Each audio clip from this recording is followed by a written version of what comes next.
As you listen, keep in mind that though this podcast features medical and other professionals and regularly speaks on the topic of psychoactive substances in a positive light, nothing heard here should ever be taken as medical advice or as encouragement to consume any of the substances mentioned, especially the ones that are blatantly illegal in your country of residence. Listen critically and always check in with yourself before acting based on anything you hear or read on the internet.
Hello everyone, welcome to another episode of ATTMind Radio. I am your host, as always, James W. Gesso, and before we get this show started, we're gonna, kick it off in a way that's pretty familiar to those of you who have been listening, which is I'm gonna mention that this podcast is brought to you by Patreon, which is a crowdfunding platform wherein you can pledge an amount to give me each month to keep doing the podcast. It's $2, $3, $5, $10. You could also give upwards of $25 or more a month if you want to, and a couple people have, and part of giving that money is a bunch of exclusive stuff, and if you happen to give $25 or more, one of those exclusive things is being thanked on the show. So I want to give a quick shout out to Wes Pryor and Carl Ronica, pardon me, Carl, if I mispronounced your name, for being awesome supporters, patrons of this podcast and of my research, and donating such a wonderful amount each month to what I'm doing.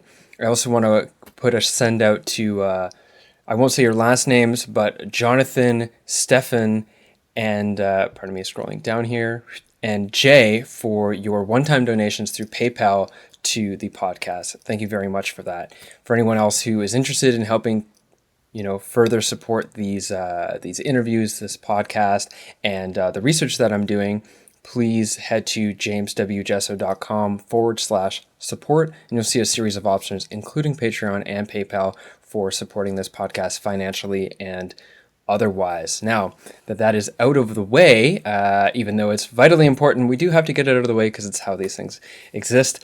I'd like to welcome Mike, and real quick, Mike, how do you pronounce your last name? Crowley.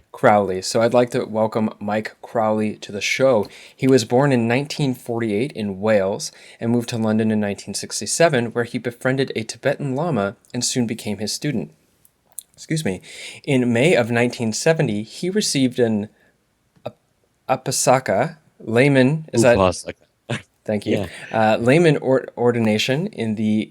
Wow, there's so many great words I don't know how to pronounce here, Mike. Kajud lineage of Tibetan Buddhism. Close enough.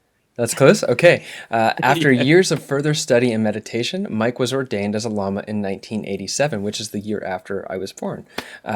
Mike has lectured at the Polish Buddhist Center, the Collegium Minor, Jagiellonian University. Jagiellonian University. Jagiellonian. Yeah. Oh, I feel so vanilla to Buddhism right now.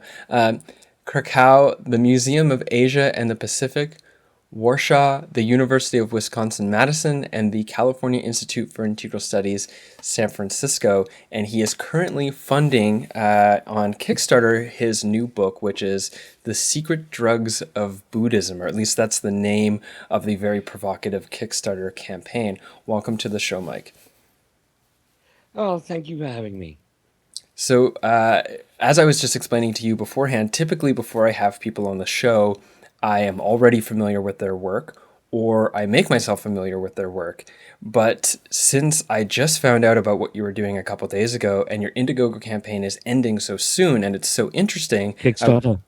Kickstarter, sorry, right.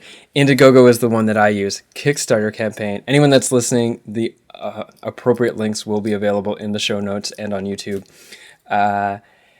And so I was just so interested, I immediately bumped you all the way ahead of the queue and got you into an interview right away today. And I'm going to ask you about the book, but first, for the people who are watching on YouTube, you just mentioned this before we started the recording. In your background, there is something that looks like a clock on your bookshelf, but it isn't, is it? Can you explain what it is that's sitting up on your bookshelf there? Yes, it's a torsion balance. It's a very, very accurate balance for tiny amounts of chemicals. And it was given to me by my dear friend, the late Sasha Shulgin, when he retired. And it was used for all the substances that you can read about in Pikal and Tikal. And it was used for the chemical preparation and the measurement of dosages for the study group. So it's a bit of psychedelic history, which I'm very grateful to Sasha for. And I am really grateful in this moment to, even through the distance of non-local digital communication, being able to slightly taste this artifact of important psychedelic history.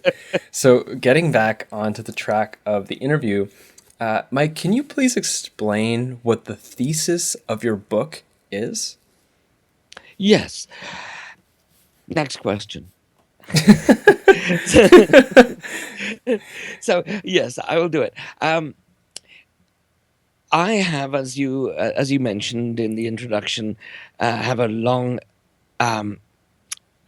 experience of Tibetan Buddhism, and very early on in my exposure to this tradition, I noticed references to drugs, and I thought, this is intriguing. Someone will surely write a book about this soon. Well, that was 40 years ago, and I've got fed up of waiting and decided to do it myself. So it seems that one particular sacrament is central to Vajrayana Buddhism, and in fact, it seems to be the critical distinction between Mahayana Buddhism and Vajrayana Buddhism. Their philosophies are the same, but their tools, their practices are different. And one of the great differences is this sacrament known as Amrita in Sanskrit, or in Tibet, it's called Dutsi. So, which interestingly means demon juice, if you're a literal translation of the Tibetan. The Sanskrit actually means immortality. And the big mystery is, what was it? Nowadays, you will be given Amrita at initiations and at ceremonies like the tantric feast, the Gana chakra, and fire ceremonies. All the big fancy ceremonies start by having a drink of Amrita. Well, these days, it's an infusion of grains and herbs and saffron, and has lots of mantras and blessings said over it, but is, in my experience, completely devoid of any psychoactivity. Whereas if we read the ancient texts on it, then it seems obvious that it's seriously psychoactive. And some of the early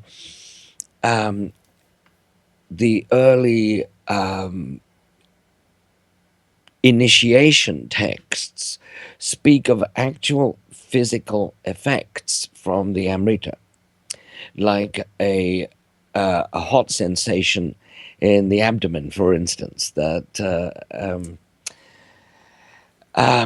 Yes, and also as late as the 15th century in Tibet, a scholar and lama by the name of Kadrugje wrote that there are three essential things for any initiation, and that is the Amrita, the visualization, and the mantra. And if any of these things are missing, it's not a true initiation. It's just a blessing. So I found that while I was noticing all these drug references in the texts, nobody else seemed to be picking up on it at all. And in fact, there seemed to be a kind of avoidance of the subject. And so I attempt in my book to remedy this blind spot that is either due to just ignoring the passages or just confusion over what they mean. But when you get a passage which says that Krishnacharya found a box full of pills and they were glowing, so he said, "Oh, these are probably well, siddhi pills, accomplishment pills." Right. And he sat down under a tree and he ate them, and it says that they allowed him to see the paradises of the Buddhas and of the goblins, the yakshas, and that if he wanted to, he could travel to these realms in an instant. Well, this sounds like he'd found somebody's stash of psychedelics, Right. and so this is just the book is actually full of such examples. I've waited over the last several decades till I could amass enough of this so that the existence of the psychoactive sacraments is undeniable. And basically, my organizing principle is that if I want to advance a thesis, advance a proposition about some symbol or some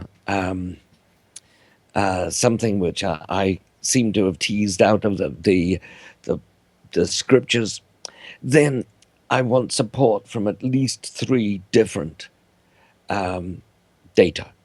And so you'll find everything in the book is like well backed up and authenticated. I've got 13 pages of bibliography, 300 and something footnotes, and citations. So yes, that's basically what my book is about. And it traces the history of sacramental drug use in Asia from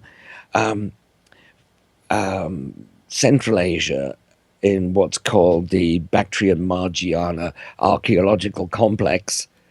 I'd rather think of it as the Oxus Valley culture, but they gave it this cumbersome name. And then through to the Indus Valley civilization, the Indus Valley civilization, which is a really fascinating culture that we know very little about, but they had writing, they had organized cities on a grid system, they had running water, and you know what? They didn't have any temples or palaces that we've ever found. Also, they had no weapons. We've never found any weapons or depictions of them from the culture. They seem to be a very happy, peaceful culture that lived in northwest India, but disappeared because of agricultural changes. The land was sinking and got saturated with seawater, and so made farming untenable. But wonderful civilization, and there is a guy, a professor I've forgotten his name, but he says after examining over a thousand of their personal seals, he says that he thinks they used a kind of soma. He called it soma. And we know Soma from the Rig Veda, which is actually later than these people. Mm-hmm. And so in the Vedas, we have many references to this sacramental potion called Soma.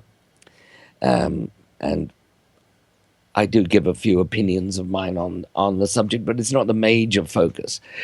But one of the synonyms of Soma was, and Soma means juice, by the way, it just means that which is pressed out. Mm-hmm. And so one of its synonyms was immortality, or the elixir of immortality, which is Amrita. So you're saying that Soma and Amrita are the same thing? Is that were the same? Okay. Were the same thing. I think that's important to say. At the time of the Vedas, in the Aryan culture, which migrated into northwestern India about 2000 BC, their main text was the Rig Veda, which was a collection of chants used during a fire sacrifice. That is to say, an animal was sacrificed, and then the priests, the Brahmins, sat around a fire, made soma on the spot, gave some to the fire as a sacrifice to the gods, and then drank the rest, and ended up with a freestyle rap contest. I'm serious. This is how they say the Vedas were written, was like by priests high on soma. Anyway, over 1,000 years after the prevalence of the Vedic system, the term Amrita crops up again, but with a movement called Tantra. Well, we call it Tantra. They didn't even consider it a movement. But suddenly, around the beginning of the 6th century, we see all the major religions in India adopting these tantric techniques, and they generally had scriptures called tantras. The Shivites also had other names for their tantras, like Agama and so on. But the Shivites, the Shakti tradition, the Buddhists, the Jain, the Vaishnava, Vishnu worshippers, they all wrote tantras about this time, and they all seem to have used a similar sacrament. And in the Buddhist tradition, it's quite obvious that a lot was borrowed from the Shaiva tradition. For instance, the famous Bodhisattva Avalokiteshvara carries attributes of Shiva, which you can actually trace back to the Vedic Rudra. One of the things which Avalokiteshvara carries is a flask of medicine, liquid. And what's curious about it is that Rudra also carries this. Rudra is the Vedic equivalent of Shiva, in fact, that they were assimilated at a later period, and it said that Rudra is just another name for Shiva. In my opinion, I think Shiva was probably an indigenous deity who represented the Psilocybe cubensis mushroom. Mm-hmm. The Soma of the Aryans was probably, I know there's a lot of dispute about this, but I think that, going by evidence in the White Yajur Veda, they used, first of all, Amanita muscaria. But when they encountered the indigenous Indian use of Psilocybe cubensis, they said, oh, they're both mushrooms, must be the same god. At the same time, the Amanita muscaria was disappearing. Well, at least we know for a fact that Soma, whatever Soma was disappearing, because in the late Vedic literature of the commentaries on the Vedas, such as the Aitareya Brahmana, the Shatapatana Brahmana, they talk about the difficulties encountered in finding Soma. And they say that, well, first of all, the earlier ones say they give instructions for how to deal with the Soma dealer, the Soma seller. And it's obvious that they're a different race of people, and that they come from the west and northwest of their. This is all there in the commentaries, and they lived outside what was known as the Doab, meaning two rivers, which is where the Aryans settled. Now, in these commentaries, it gives instructions on how to do a sacred bait and switch, that you will show the Soma seller your best cow, but you will give him your worst cow, and he is going to complain. He's going to create a stink about this. So you beat him, and you beat him with a specific cane. These people were so into ritual that they actually defined what kind of stick you had to beat the Soma seller with. And if you're interested, it's spotted bamboo. Okay. Just in case I need to go get some Soma this week. Yes, that's right. That's right.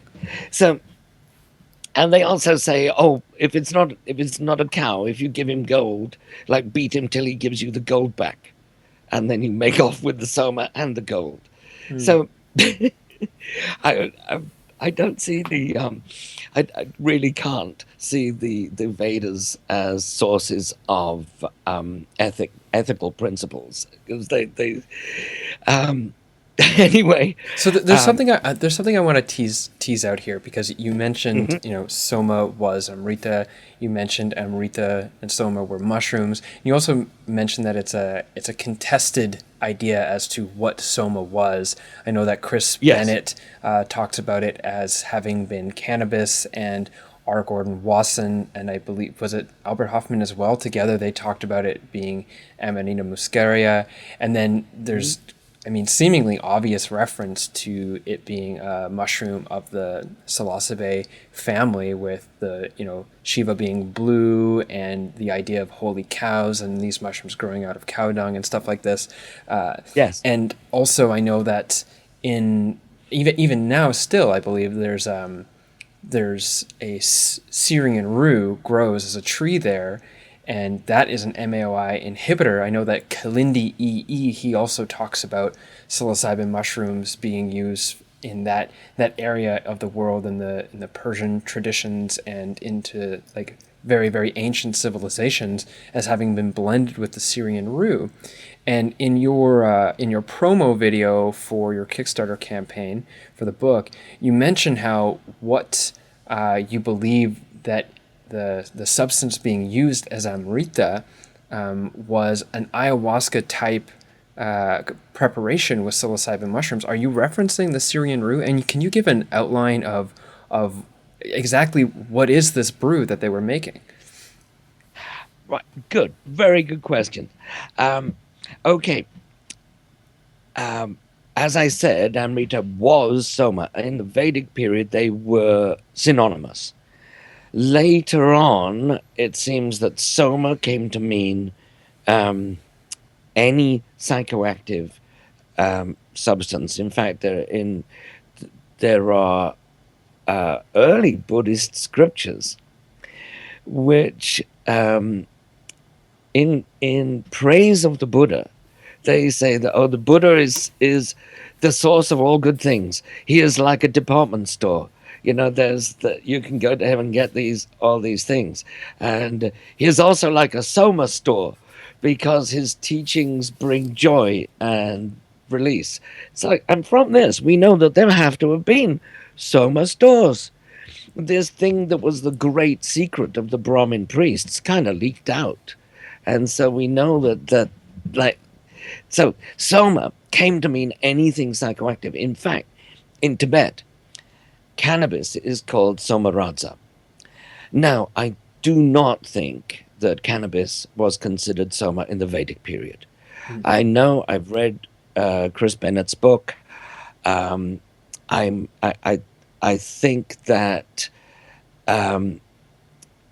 some of his translations are dubious. I mean, I'm not saying he translated, but he quotes a guy by the name of Lal Mukherjee from 1920 or 1921, who translates the word amsu as filament, and Chris says, "Oh, this is these are a feature of cannabis," and well, amsu actually means a ray, as in sun ray. And if you look at the underside of a mushroom cap, you're going to see a lot more sun rays than you do on a cannabis plant. But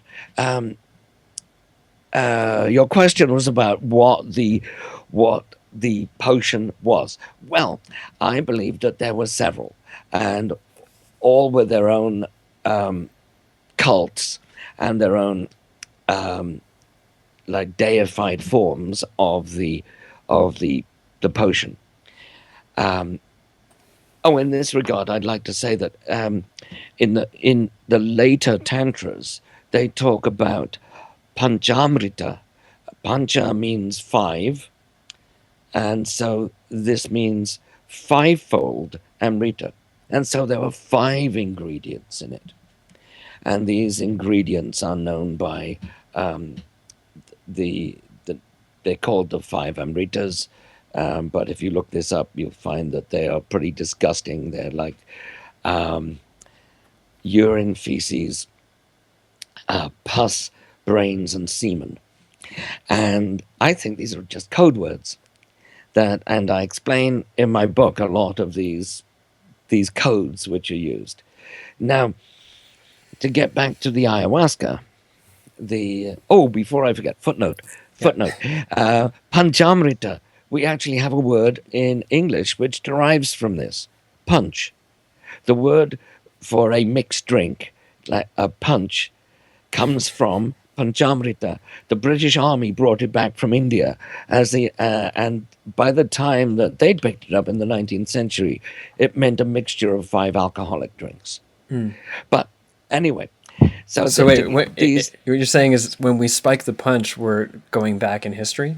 Back to this is more traditional, yes, absolutely. Yeah. And so, as I say, there were several amritas, and I believe the ayahuasca analog was one of these. And it is particularly associated with the goddess Tara. Tara has a tree associated with her. There's a chapter in my book on goddesses and their trees. Now, Tara's tree is called Kadira. Kadira is Acacia catechu, although it's possible that it was also Acacia nilotica, but this is discussed in that chapter. And as you probably know,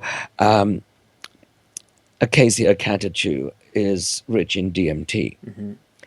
And so Kadiravani Tara looks just like green Tara, except she holds a blue lotus in both hands instead of just one hand.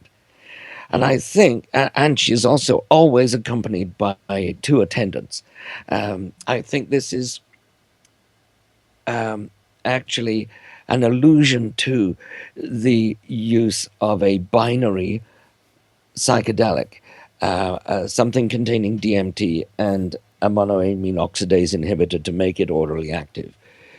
And I suggest. Do you propose what that MAOI containing? Like, oh yes, yes, Syrian rue, just as you said, Syrian rue, and so it is known that the Persians, as you also mentioned, the ancient Iranians used Syrian rue as hauma, their equivalent of soma. At least um, it's very prominent in the Zoroastrian religion, and so we also know that there is a very old community of Zoroastrians in India. They were Persian merchants who got stranded when Persia uh, became Muslim, and the Zoroastrian religion of the Persian rulers was out of favor. And so these Persian merchants would surely have brought their Syrian rue drink, their halma, with them to India. Now, if they had introduced these drinks to any Indians, I don't know if you've ever tried to drink it, it's not pleasant. So the Indians may well have said, "Oh, we've got to flavor this with something. Let's like put something in it to make it even slightly palatable." Well, one of the flavorings, the traditional Indian flavorings to put in drinks, is the powdered bark of Acacia catechu. That was Oh. Oh. Wait, pause for a second. Okay. The last thing I heard was the powdered drink of the Acacia Catechu DMT containing thing before I yes. lost your audio. Oh, okay. The yes, this is this powdered bark of the fine shoots of the Acacia catechu is used as a flavoring, and so if anyone tried adding this to soma to make it more palatable, they would find that it had a far more profound effect on the potion than they had anticipated. Right. And so you can easily see how this might have arisen in India. Yes, and so we find that the Kadira tree is mentioned even with other deities. There is a well-known tantric ritual implement in Tibet called Apoorva. In Sanskrit, it's called Kila, and it's something with a three-sided point to it, and it's used in rituals of focused compassion. And the one of the traditional materials for making this purba is Kadira wood. Now, there is a lama in England, an English guy, who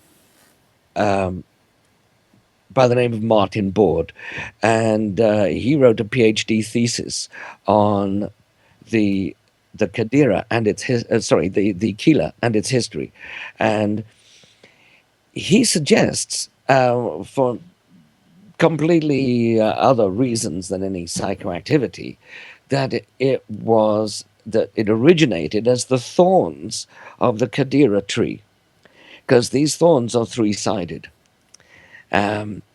And so there's not nearly as much kind of direct evidence for the use of an ayahuasca analog in ancient India. But there's a lot of corroborative evidence, a lot of circumstantial evidence that, adds up to something was going on. There was something about the Kadira tree which caused people to mythologize it. Mm-hmm. You also mentioned Shiva being blue. Right. Well, now, he's not blue all over. He's white, but with a blue throat. I make much of this in my book. He gets this blue throat, at a famous mythological event called the Churning of the Ocean, the Samudra Mantanam in Sanskrit. And the ocean is churned with a mountain with a giant snake wrapped around it. And the gods take one end of the giant snake, and the anti-gods take the other end, and they haul it back and forth for 1,000 years, spinning this mountain around and churning the ocean, which in those days was made of milk. And out of the ocean came 14 precious things, and the last two were the first physician by the name of Dhanvantari, holding a pot of Soma. And the other things that come out of the ocean all seem to be oblique references to Soma. For instance, one is a cow who is called Surabhi or Kamadhenu. Kamadhenu means wish granting, giving your desires. And so this wish granting cow was rather strange in that she didn't give milk; she gave Amrita. Her udders provided Amrita. There's also some other weird things, like she had a peacock's tail, but I go into that in my peacock chapter. But anyway, back to Shiva and his blue throat. The churning process, according to the myth, also produced a toxic byproduct, and it was called. It had various names, like sometimes it's called Visha, which just means venom. Sometimes Hala, and sometimes Halahuta. So, in all the legends, Shiva volunteers to absorb this poison. And he says, like, I'll take care of that. And it was threatening to poison the entire world. So Shiva grabs it and swallows it. And his wife, Parvati, like, says, no, don't, and puts her hand at the base of his throat to stop him swallowing it. And Vishnu says, but don't spit it out, and puts his hand over Shiva's mouth. So this traps the poison in his throat and turns his throat blue. Now, like, this is a great example of where you really need to know a little bit of Sanskrit in order to see the pun, because it doesn't work in any other language. Blue throat is Nilakanta, and blue stem is Nilakanda. And so it's a pun which is talking about Psilocybe cubensis. Interesting. And he is called, this is one of his major eponyms, blue throat, Nilakanta. And so I see Shiva as being basically an apotheosis of the Psilocybe cubensis mushroom. His vahana, his vehicle, is a bull by the name of Nandi, joyful, and he dances on one leg, like the one stem of a mushroom, Right. and he is offerings to him are drugs. You make offerings of bhang or datura to Shiva, and he has many drug connections which are frequently talked about. I mean, there's one point in I think it's the Linga Purana, one of the collections of myths, where he takes part in a battle, but before he sets out, he he eats a pound of cannabis, a pound of datura, and a pound of nux vomica. I think the actual common name, which is never ever used, is throttlewort, but this is a plant which contains strychnine, which is a very powerful stimulant. It's best known as a poison, but it poisons by its overstimulating the heart. So very small amounts are stimulating. A pound is probably overdoing it, however, but Shiva was. I mean, I just give this example as like Shiva was considered to be like like the drug taker par excellence. So, but as for totally blue gods, well, we're talking Krishna and his all his cow symbolism, and we have stories that that when Krishna suddenly appeared in the fields, the women would drop everything. They would let the food burn on the stove. They would like just run out into the fields and spend all night having sex with Krishna. And in the morning, they would all think that they'd all had him entirely to themselves, that it was like a one-on-one communion with Krishna. Well, this sounds like they were all doing mushrooms to me. I mean, Mushrooms are very arousing, and it totally right? connects with the theories of mushrooms being originally incorporated, according to like McKenna's style of theory, as a way to increase arousal and fertility, and to have basically orgies and stuff. And so that would make sense. That, yeah. Yes, but it seems from my research that it was entirely female. I mean, this is my next book. This is not the current book, but I did have a bit about Krishna in the online version of the book, which no longer exists because it was like aggressively hacked last week, and so I've got to rebuild that. But anyway,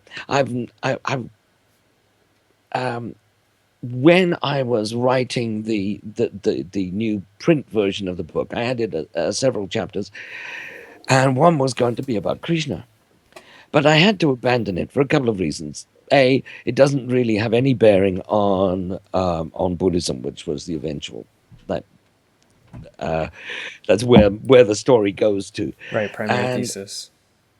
right, but also it just blew out of all proportion. There was so much stuff there, including like myths which are shared between ancient Greece and northeastern India that doesn't seem to make any sense at all, but they're practically identical. That is the myth of a Bihari deity called Bir Kuar, and the myth of King Pentheus in the Dionysus tradition. They're identical. Oh well, one has a panther and the other has a tiger, but it's pretty much the same. Anyway, I just wanted to put that out there about Krishna being also a mushroom god. In fact, it seems pretty much all the Indian gods were about mushrooms, including Vishnu. I think that all these avatars of Vishnu are gods that people went, wait, that's a mushroom god, must be Vishnu.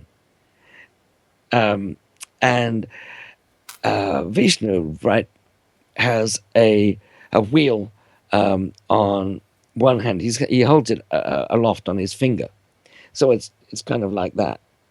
And in the other hand, he has a mace. Well, it's basically a cap and stem, like Peleus and Stipe.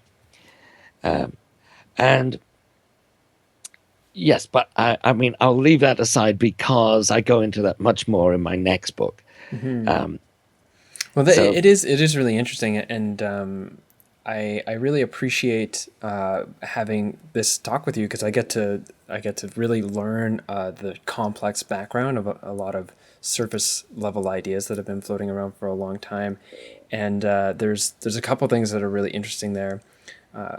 One of which is this idea now that we're looking at all these different subcultures of entheogen use that have later sort of been, compiled into a singular idea. There was the one Soma, and there's like the one Shiva and stuff. And that as we're exploring this, and you present these concepts, that what we're looking at here is actually almost like the cultural rendering of a larger interactions with archetypal beings. So we talk now in the contemporary world, really heavily influenced by digital technology and by alien mythology and all of this kind of stuff, or symbolism anyways. And we get talks about the interaction with sentient beings in the psychedelic realm.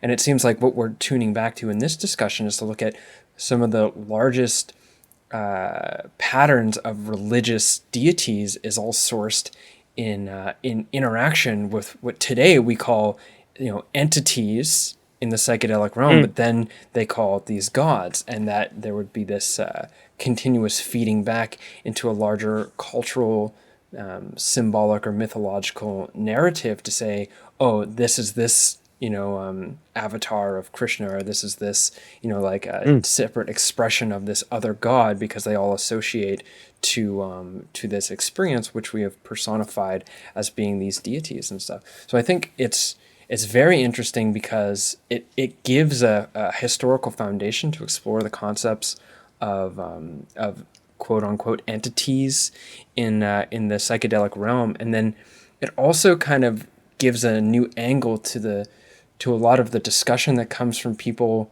in the modern world now who are negative towards drug use within spirituality, to say that, well, look at Buddhism and look at yoga. See, they have this beautiful, elaborate system of understanding about consciousness, and it came from practice. It didn't come from drugs. And not to say that you can't achieve certain things with drug, but you see that the reason they're established the way that they are is because the original peoples that were establishing them were exploring with psychoactive substances. And I think that it's really important that the deeper we go, the more we realize that pretty much the foundation of every civilization or line of development in religious or philosophical human history is sourced eventually in some sort of relationship to some sort of psychoactive substance.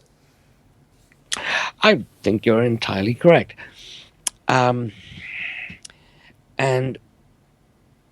I've found that in my own study of Indian religions and their deities, that this is almost always the case. I mean, look at, say, Durga, the inaccessible. That's what her name means. And she has a byname or eponym of Mahishasura Mardini, which means she who crushed the buffalo demon. It's usually translated as the conqueress of the buffalo demon. Well, if you parse the name, you'll see it's actually the word Mardini means she who crushes, and it's the same word which is used for crushing Soma. Now, what would the buffalo demon be? It just so happens that there is an extremely potent mushroom called Panaeolus camboginiensis, and it grows only on buffalo dung. It does not grow anywhere else but buffalo dung. And so I believe this explains a lot of things, not just Durga, but also references to buffaloes in the lives of the Mahasiddhas, the fact that certain deities are have buffalo heads, or they ride a buffalo, and I treat this in my book. I also point out that certain deities that ride buffaloes also ride peacocks.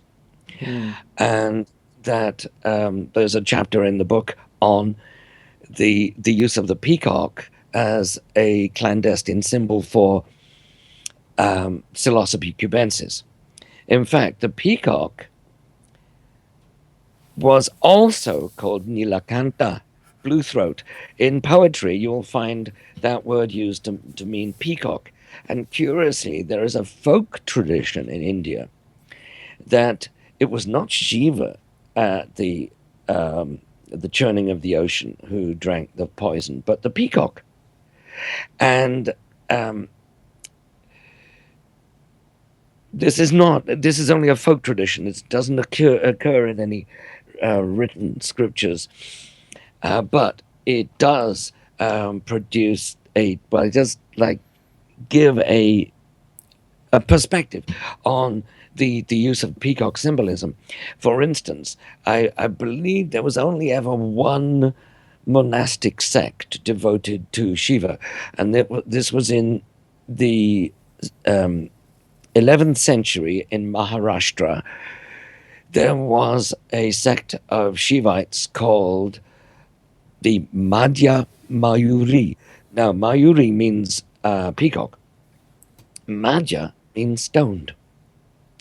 It means intoxicated, but in a general sense of not alcohol, and it means like you could say mentally deranged, but it's usually connected with intoxication of some kind. I find that And very so, interesting, and this goes back into what I was just saying about the psychedelics or psychoactive plants being the source of a lot of basically all human religion and philosophy at its earliest core. And I'm thinking about, and please correct me on where I'm missing here because I don't have the depth of historical research as yourself. But I think about how Stanislav Grof, who I'm sure you're familiar with, being that you oh, I know taught Stan. at the California Institute of Integral Studies, one of his books, The Cosmic Game, it it's sort of sourced in him realizing that all the insights and understandings he was getting from what people were saying about the nature of reality in their large psychedelic experiences seemed to very, very intimately overlap with this ancient philosophy of Kashmir Shaivism, which is a philosophy bred in worshiping Shiva. And if Shiva was the mushroom, you think, oh, it's not a correlation in the sense it's like, oh, they just happen to do this and they just happen to this. It's like, no, this is the ancient people who are incredibly invested in mapping the very thing that right now we're remapping and discovering. So that's why it seems to work really well. Does that fit with what you're talking about here? Oh, utterly. Yes, it does. There is another thought that I had though, because you mentioned um, entity encounters. Hmm. That people talk about meeting entities. Well, the first book that I ever read which discussed psychedelics was The Psychedelic Experience by Leary and Alpert and so on.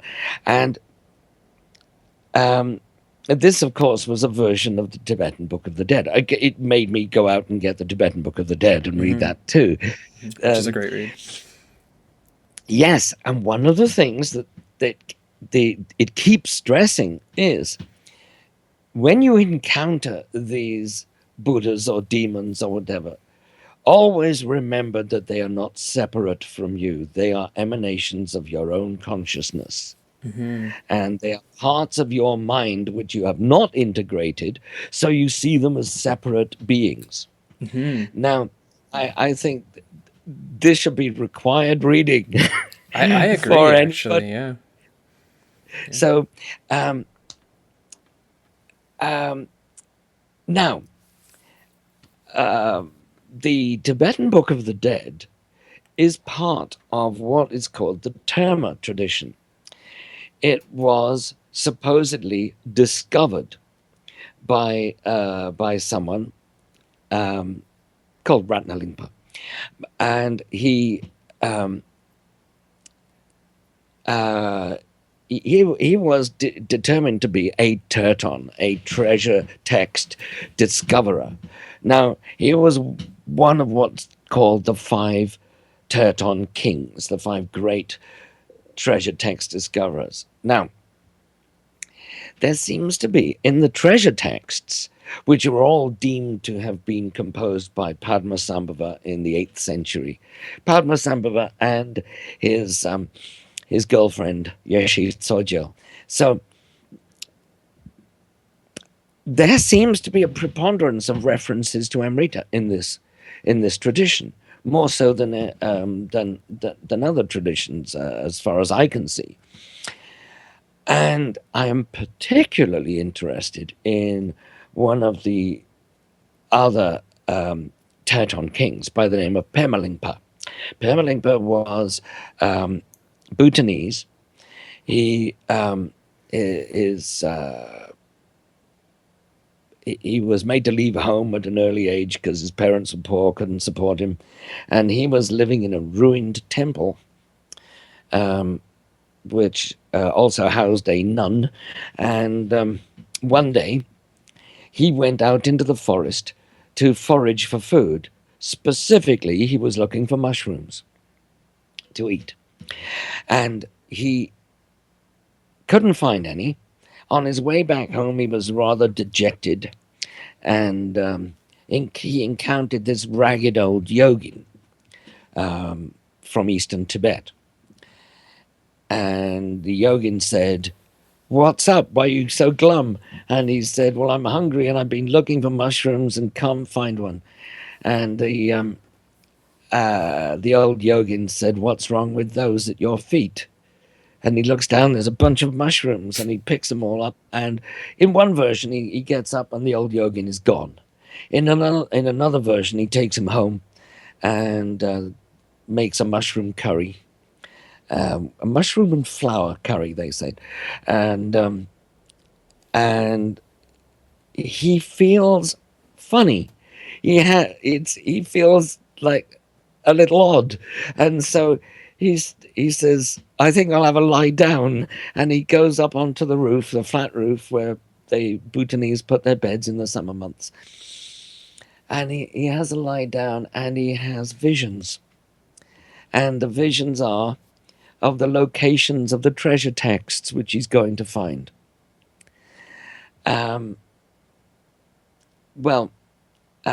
As far as I can find out, that's the only scriptural reference in Tibetan Buddhism connecting mushrooms and visions.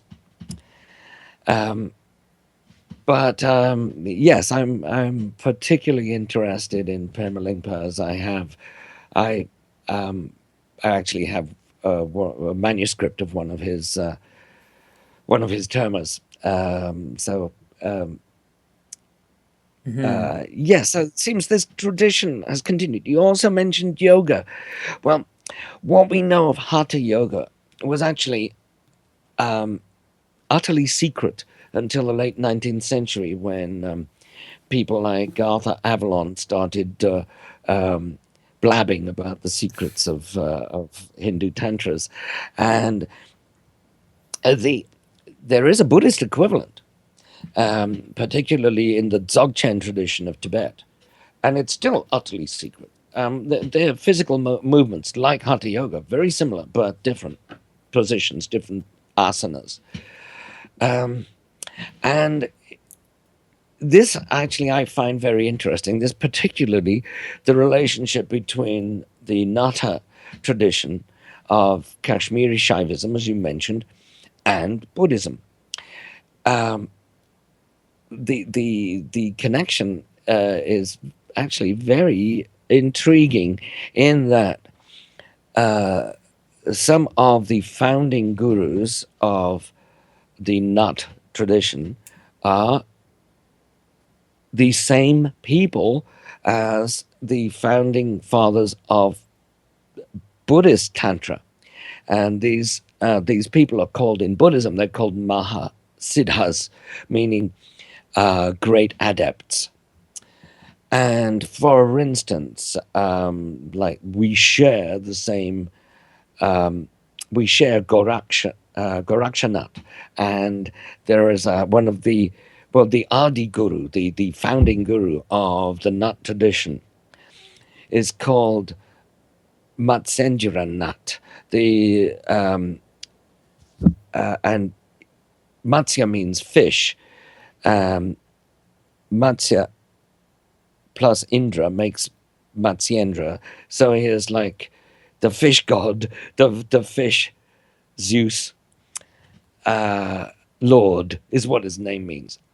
Anyway, in Buddhism, he's called Luipa, and his biography is just identical, even to the fact that he gets enlightened by overhearing Shiva teaching his wife Uma. And this has survived into the Buddhist version. They didn't bother changing that bit. It's like quite explicitly refers to Shiva in the Buddhist version. So very, very interesting early days of Vajrayana Buddhism and Nata Shaiva. These teachers, these gurus, didn't seem to apply labels to themselves. They didn't say, I'm a Buddhist or I'm a Shiva worshipper. It seems to me, that was irrelevant to them. But their students were committed to certain traditions. And so some students came away and gave it a Buddhist gloss, and some gave it a Shiva gloss. But these guys were just enlightened beings who, by the way, used Amrita. Mm-hmm.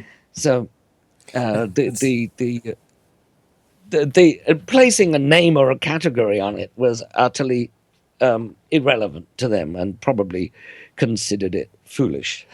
Mm-hmm. So this, having that we've just come full circle, I guess. Well, we've been dancing around it for the last little while, but come full circle back to the mention of Buddhism and Amrita. It might be a good time to bring this interview to a close. We're kind of at the end of the typically allotted time frame, but there is one more question that I want to ask you before we get links to your Kickstarter campaign and all of that, which is that it seems that, like you said, debate around what Soma was and what substances were used when and stuff.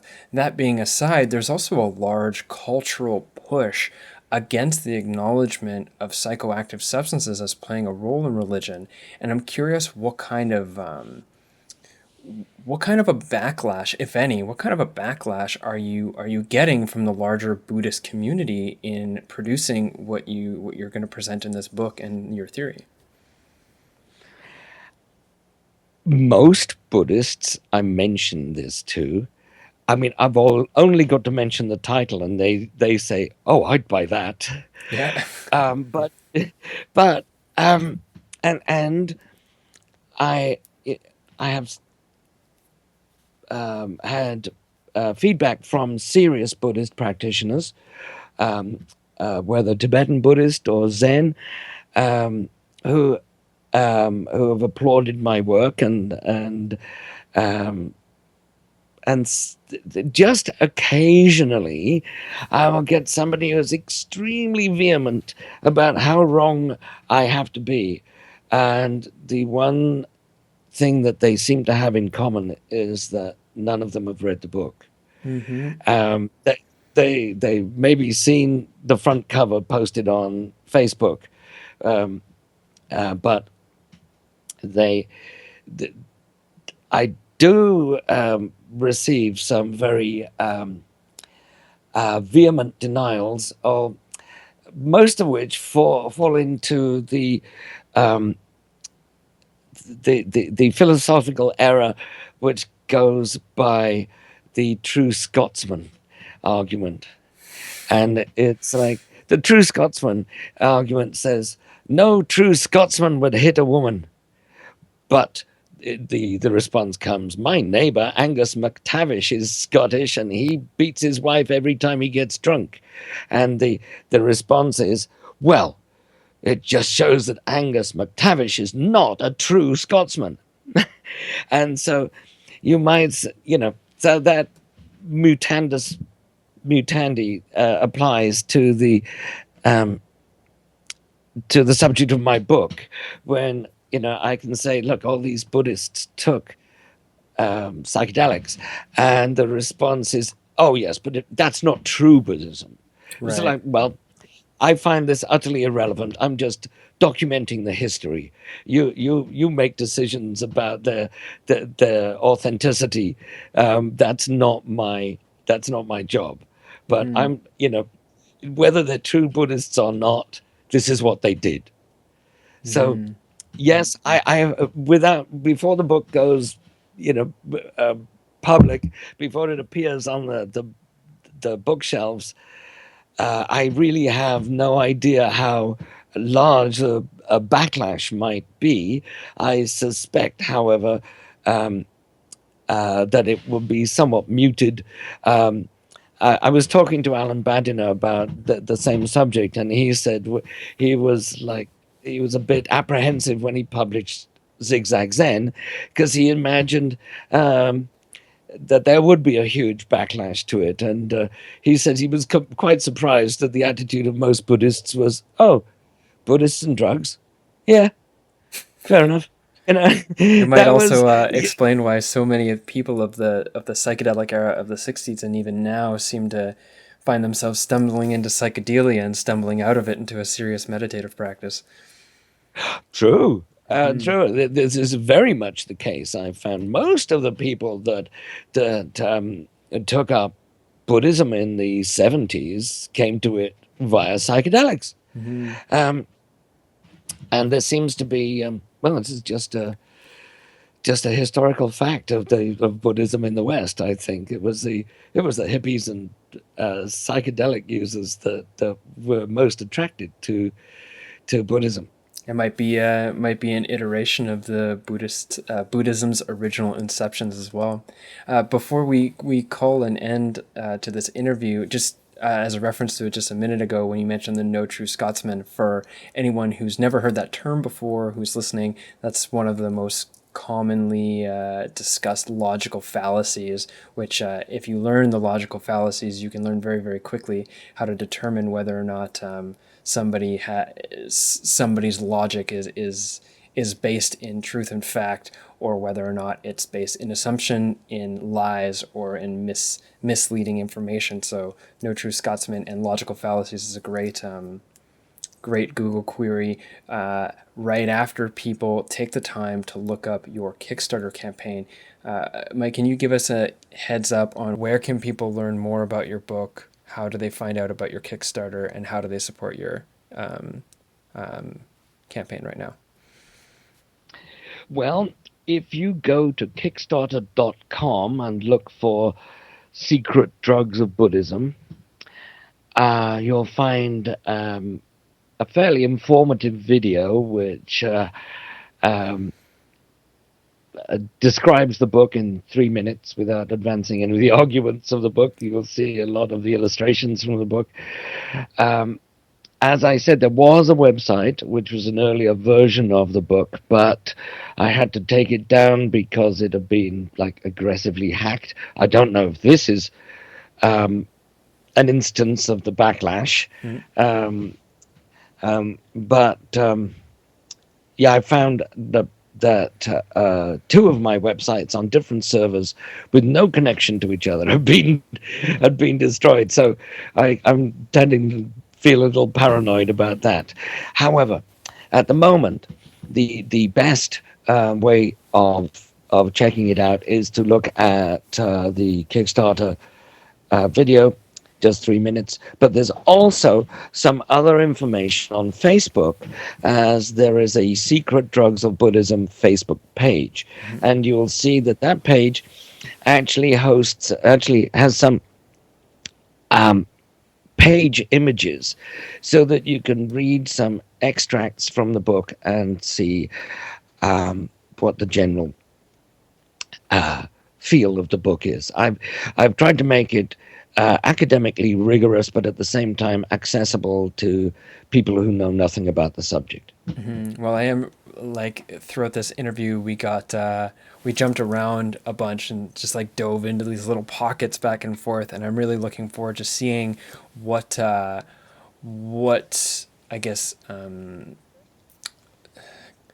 coherent timeline and sort of structure and what can be learned from all these different pockets in your book, which I imagine is constructed in a way that creates this flow and this progressive understanding. And I'm really looking forward to seeing how the publication and the distribution of this book will change the political and I guess the landscape of discourse around the association of psychoactive drugs to things like Buddhism. And I want to applaud you for your work and thank you for being on the show today. Well, thank you for inviting me. It's been an absolute pleasure. So for the listeners out there, I do encourage you to take a look at Mike's Kickstarter campaign. If you want to find links for it, you could head to jameswjesso.com, which is jameswjesso.com. And under the podcast menu at the top of the screen, you can find a link to this episode as well as other episodes. And I know what it's like to crowdfund a book, and it takes a large community of support to go out there and help it exist. So do give Mike your support in that direct financial way, or at the very least, spread this podcast around as soon as possible before the campaign is done, and get as many people hyped as your social networking can encourage. Other than that, head over to iTunes and give the podcast a like and a positive comment, or maybe even on Stitcher. Subscribe. Enjoy your life. Thanks for listening.